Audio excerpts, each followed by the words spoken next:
Welcome to wishful ಅಡುಗೆ ಮನೆ. ಇವತ್ತು ಹೆಲ್ದಿಯಾಗಿರೋ ಒಂದು ರೆಸಿಪಿನ ಮಾಡೋಣ. ಬೇಸಿಗೆ ಕಾಲ ಕೂಡ ತಿನ್ಬೋದು, ಯಾವಾಗ ಬೇಕಿದ್ರೂ ನಾವು ಇದನ್ನು ತಿನ್ಬೋದು. ನೋಡಿ, ನಾನಿಲ್ಲಿ ಒಂದು ಬಟ್ಲಲ್ಲಿ ಕಡಲೆಬೇಳೆ ನೆನೆಹಾಕ್ಕೊಂಡಿದ್ದೀನಿ, ಇನ್ನೊಂದು ಬಟ್ಲಲ್ಲಿ ಹೆಸರು ಬೇಳೆನ ನೆನೆಹಾಕ್ಕೊಂಡಿದ್ದೀನಿ. ಇವೆರಡನ್ನು ಇವಾಗ ನೋಡಿ ಒಂದು ಮಿಕ್ಸಿ ಜಾರ್ ತಗೊಂಡು ಕಡಲೆಬೇಳೆ ನೀರು ತೆಕ್ಕೊಂಡು ಹಾಕ್ಕೊಳ್ತಿದ್ದೀನಿ. ನೀರನ್ನು ಹಾಕೋಬೇಡಿ, ನೀರನ್ನು ತೆಗೆದೇ ನಾವು ಇದಕ್ಕೆ ಹಾಕ್ಕೋಬೇಕು. ಹೆಸರು ಬೇಳೆನೂ ಸಹ ನೀರನ್ನು ತೆಗೆದು ಹಾಕ್ಕೊಳ್ತಾ ಇದ್ದೀನಿ. ಹೆಸರು ಬೇಳೆ ಕೂಡ ಆರೋಗ್ಯಕ್ಕೆ ಒಳ್ಳೆಯದು, ಹಾಗಾಗಿ ನಾವು ಇದನ್ನು ಹಾಕ್ಕೊಂಡ್ರೆ ತುಂಬ ಚೆನ್ನಾಗಿ ಬರುತ್ತೆ. ನೋಡಿ, ಇದರ ಜೊತೆಗೇ ಹಸಿಮೆಣಸಿನ್ಕಾಯಿನ ಹಾಕೋಣ, ಹಾಗೆಯೇ ಬೆಳ್ಳುಳ್ಳಿ, ಸ್ವಲ್ಪ ಶುಂಠಿ, ರುಚಿಗೆ ತಕ್ಕಷ್ಟು ಉಪ್ಪು.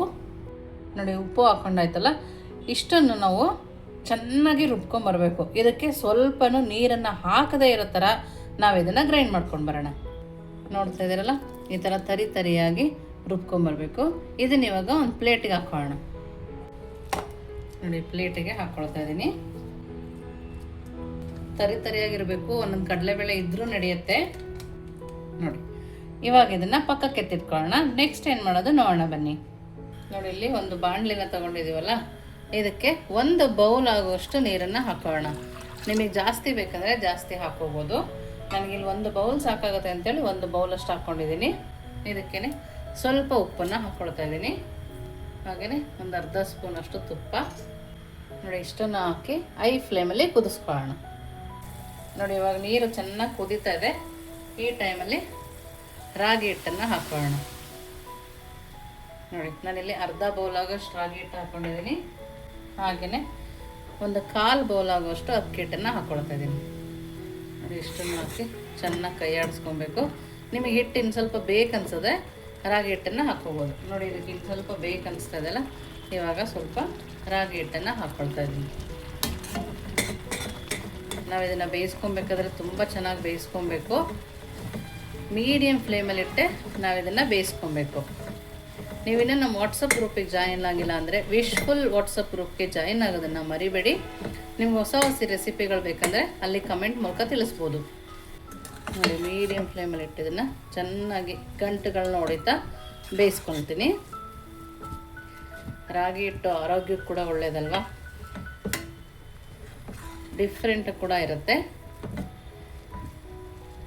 ನೋಡಿ, ಈ ಥರ ಚೆನ್ನಾಗಿ ಮೀಡಿಯಮ್ ಫ್ಲೇಮಲ್ಲಿಟ್ಟು ಬೇಯಿಸ್ಕೊಂಬರೋಣ. ನೋಡಿ, ಈ ಥರ ಗಂಟೆಲ್ಲ ತಕ್ಕೊಂಡು ನೀಟಾಗಿ ಈ ಥರ ನಾವು ಚೆನ್ನಾಗಿ ಬೇಯಿಸ್ಕೊಬೇಕು. ನಾವು ಎಷ್ಟು ಚೆನ್ನಾಗಿ ಬೇಯಿಸ್ತೀವೋ ಅಷ್ಟು ಚೆನ್ನಾಗಿ ಬರುತ್ತೆ. ಇವಾಗ ಇದು ಬೆಂದಿದೆ, ಇದನ್ನೊಂದು ಪ್ಲೇಟಿಗೆ ಎತ್ತಿಟ್ಕೊಳ್ಳೋಣ. ನೋಡಿ, ಈ ಥರ ಒಂದು ಪ್ಲೇಟಿಗೆ ಹಾಕೋಣ. ಇದನ್ನು ಹೀಗೆ ಪಕ್ಕಕ್ಕೆ ಎತ್ತಿಟ್ಕೊಂಡು ನೆಕ್ಸ್ಟ್ ಏನು ಮಾಡೋದು ನೋಡೋಣ ಬನ್ನಿ. ನೋಡಿ, ಇವಾಗ ಕಡಲೆಬೇಳೆದ ಪೇಸ್ಟ್ ಮಾಡ್ಕೊಂಬಂದಿದ್ವಲ್ಲ, ಅದಕ್ಕೆ ಇನ್ನು ಸ್ವಲ್ಪ ಹೆಸರು ಬೇಳೆನ ಹಾಗೆ ಇಟ್ಕೊಂಡಿದ್ದೆ, ಅದನ್ನು ಹಾಕೋಣ. ಹಾಗೆಯೇ ಸಣ್ಣದಾಗಿ ಕಟ್ ಮಾಡ್ಕೊಂಡಿರೋ ಈರುಳ್ಳಿ, ನಿಮ್ಗೆ ಎಷ್ಟು ಈರುಳ್ಳಿ ಬೇಕೋ ಅಷ್ಟು ಈರುಳ್ಳಿನ ಹಾಕೋಬೋದು. ಹಾಗೆಯೇ ಸಣ್ಣದಾಗಿ ಕಟ್ ಮಾಡಿರೋ ಕೊತ್ತಂಬರಿ ಸೊಪ್ಪು, ಅದಕ್ಕೆ ಸ್ವಲ್ಪ ಜೀರಿಗೆ, ಇಷ್ಟನ್ನು ಹಾಕಿ ಚೆನ್ನಾಗಿ ಕಲಿಸ್ಕೊಬೇಕು. ನೋಡಿ, ಈ ಥರ ಈರುಳ್ಳಿ ಬೇಳೆ ಎಲ್ಲ ಮಿಕ್ಸ್ ಆಗಬೇಕು, ಆ ಥರ ನಾವು ಇದನ್ನು ಕಲಿಸ್ಕೊಬೇಕು. ಈ ಥರ ನೀಟಾಗಿ ಹದವಾಗಿ ನಾವು ಕಲಿಸ್ಕೊಬೇಕು. ಈರುಳ್ಳಿನ ಸಣ್ಣದಾಗಿ ಕಟ್ ಮಾಡ್ಕೊಳ್ಳಿ. ನೋಡಿ, ಈ ಥರ ಕಲಿಸಿದ್ಮೇಲೆ ಇದನ್ನು ನಿಮಗೆ ಎಷ್ಟು ಬೇಕೋ ಅಷ್ಟು ಈ ಥರ ಮಾಡ್ಕೋಬೇಕು. ನೋಡಿ, ಹೀಗೆ ನಾವು ಈ ಥರ ಮಾಡಿ ಪಕ್ಕಕ್ಕೆ ಎತ್ತಿಟ್ಕೊಳ್ಳೋಣ. ನೆಕ್ಸ್ಟ್ ಏನು ಮಾಡೋದು ನೋಡೋಣ ಬನ್ನಿ. ನೋಡಿ, ಇವಾಗ ನಾನೊಂದು ಒಬ್ಬಟ್ಟು ಮಾಡ್ತೀವಲ್ಲ ಆ ಥರದೊಂದು ತೊಗೊಂಡು, ನೋಡಿ, ಒಂದು ಒಬ್ಬಟ್ಟು ಮಾಡ್ತೀವಲ್ಲ ಆ ಥರದಕ್ಕೆ ಎಣ್ಣೆನ ಸರೋಕೊಳ್ತಾ ಇದ್ದೀನಿ. ಇವಾಗ ನಾವು ರಾಗಿ ಮುದ್ದೆ ಥರ ಮಾಡ್ಕೊಬಂದ್ವಿ ನೋಡಿ, ಅದನ್ನು ಸ್ವಲ್ಪನೇ ತಗೊಳ್ಳೋಣ. ನೋಡಿ, ಈ ಥರ ತೊಗೊಂಡು ಕೈಗೆ ಮತ್ತು ಸ್ವಲ್ಪ ಎಣ್ಣೆನ ಹಾಕ್ಕೊಂಡು ಇದನ್ನ ಈ ಥರ ದೊಡ್ಡದಾಗಿ ಮಾಡ್ಕೋಬೇಕು. ಜಾಸ್ತಿ ದೊಡ್ಡದು ಮಾಡೋ ಅವಶ್ಯಕತೆ ಏನಿಲ್ಲ. ನಿಮ್ಗೆ ಯಾವ ಸೈಜ್ ಬೇಕೋ ಆ ಸೈಜಲ್ಲಿ ನಾವು ಇದನ್ನು ಮಾಡ್ಕೊಬೋದು. ನೋಡಿ, ಈ ಥರ ಮಾಡ್ಕೊಂಡಿದ್ದೀನಿ. ಜಾಸ್ತಿ ತೆಳುವಾದರೂ ಕೂಡ ಚೆನ್ನಾಗಿಲ್ಲ, ಜಾಸ್ತಿ ದಪ್ಪ ಆದರೂ ಕೂಡ ಚೆನ್ನಾಗಿ ಬರೋದಿಲ್ಲ. ನೀವು ಪ್ಲಾಸ್ಟಿಕ್ ಕವರ್ ಮೇಲೆ ಬೇಕಾದ್ರೂ ಮಾಡ್ಕೋಬೋದು, ಅಥವಾ ನಿಮಗೇನಾದರೂ ಬಾಳೆ ಎಲೆ ಸಿಕ್ತಂದರೆ ಬಾಳೆದೆಲೆ ಮೇಲೆ ಮಾಡ್ಕೋಬೋದು. ನೋಡಿ, ಈ ಥರ ಕರ್ಜಿಕಾಯಿ ಮಣೆ ತೊಗೊಂಡಿದ್ದೀನಿ, ಅದಕ್ಕೂ ಸ್ವಲ್ಪ ಎಣ್ಣೆನ ಸರವು ಇಟ್ಕೊಂಡಿದ್ದೆ ನೋಡಿ. ಈ ಥರ ಹಾಕಿ ನೋಡಿ, ಈ ಥರ ಹಾಕಿ ಕ್ಲೋಸ್ ಮಾಡ್ಕೊಳ್ಳೋಣ. ಜಾಸ್ತಿ ಜೋರಾಗಿ ಪ್ರೆಸ್ ಮಾಡಬಾರ್ದು, ನಿಧಾನಕ್ಕೇ ಮಾಡ್ಕೊಬೇಕು ನೋಡಿ. ನೋಡ್ತಾ ಇದ್ದಾರಲ್ಲ ಎಷ್ಟು ಚೆನ್ನಾಗಿ ಬರುತ್ತೆ ಅಂತೇಳಿ ನೋಡಿ. ಹೆಲ್ದಿಯಾಗಿ ಕೂಡ ಇರುತ್ತೆ. ನಾವೆಲ್ಲದನ್ನು ಇದೇ ಥರ ಮಾಡ್ಕೊಳ್ಳೋಣ ನೋಡಿ. ಇವಾಗ ಎಲ್ಲದನ್ನು ಇದೇ ಥರ ಮಾಡ್ಕೊಂಡಿದ್ದೀನಿ. ಇದನ್ನು ಇಲ್ಲಿ ಒಂದು ಪ್ಲೇಟ್ನ ರೆಡಿ ಮಾಡ್ಕೊಂಡಿದ್ದೀನಿ.